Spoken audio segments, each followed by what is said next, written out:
And if you could start any nonprofit, what would be the nonprofit you would start? That's a really good question. Probably a nonprofit organization that focuses on men's mental health after going through a divorce, because there's a lot of organizations set up for women, and that's great, but I feel like there's not a lot of organizations set up for men.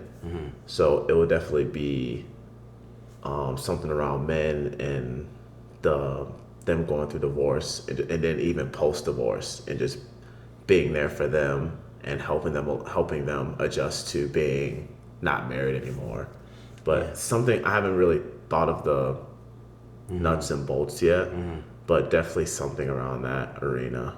Right, right. No, that's great. That's great. Because earlier you're talking about other things you wanted to get done and achieved outside of film and TV. Yeah. That's kind of where this conversation is really headed. Or I have another one, an after school program. I feel like there's a lot of these, but I would want to go back to St. Louis and start like an after school program for kids who live in the inner city, so they're not out after school doing, Whatever. engaging in dangerous activities.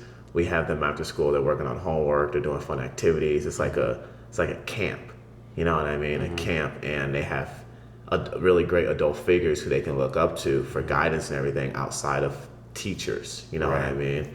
And that would be another one that I would want to start. My question about that would be, how would it be different than Boys and Girls Club? Yeah. Or does it have to be different? I don't think it has to be different. Okay. I would probably want my organization to be a little bit more involved. Okay.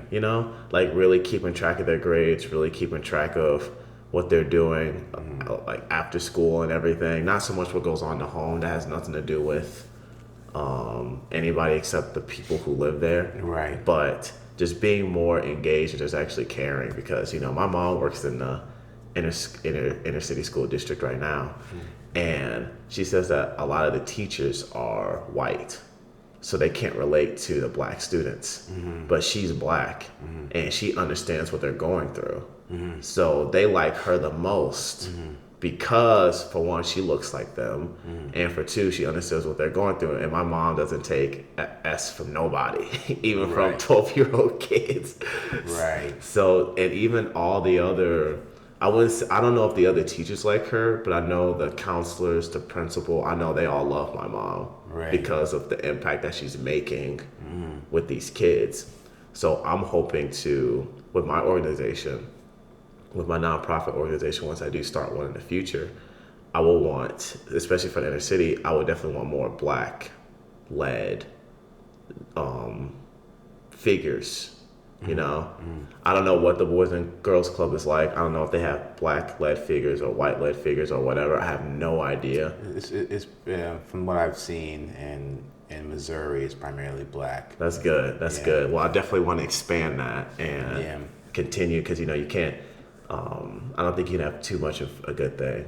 So yeah, absolutely, absolutely. And we're going to stay on the topic of these nonprofits, but I did want to say, do you feel like only black authority figures, black teachers, black administration can serve black youth, or do you feel like any ethnicity can serve black youth?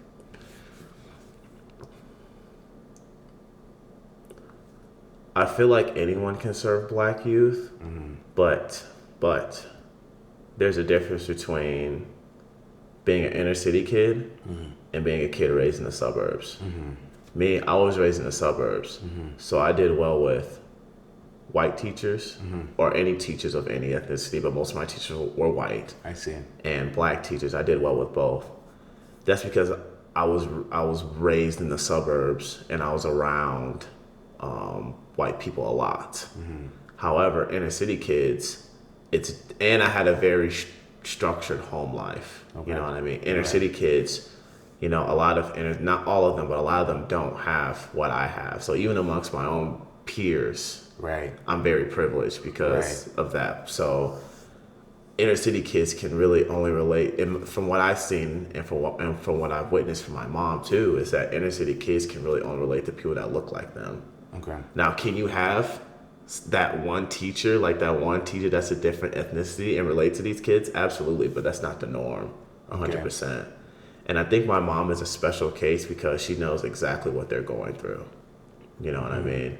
I don't want to dive too personal or anything like that, but she was an inner city kid. Herself, right? Yes, so yeah, that's something that I can't even relate to. Right. You know, even though we're both the same skin color, I don't know what it's like to grow up in the inner city. Right. Yeah, it's an interesting topic because it pertains to education going forward. It pertains to our future, which is always going to be the youth. And the best, the future for black entertainment, the future for black professionals in general is all going to lie within our youth and how they're guided and how they're raised, and how they're brought up. But then there's also the part of, I know different communities believes that's best if their community teaches their youth, though we do all cohabitate on this earth together. So I do believe it's important to have teachers of different ethnic backgrounds.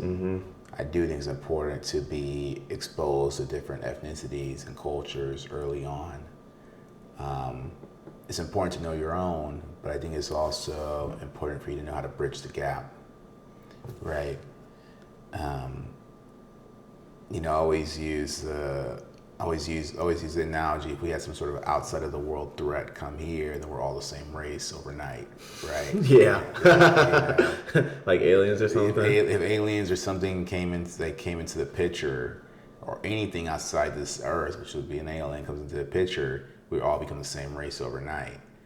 And if we haven't learned how to bridge that gap, I mean, that's going to be communication errors and things like that. And you don't really want too many lags in communication amongst the people you live on this earth with.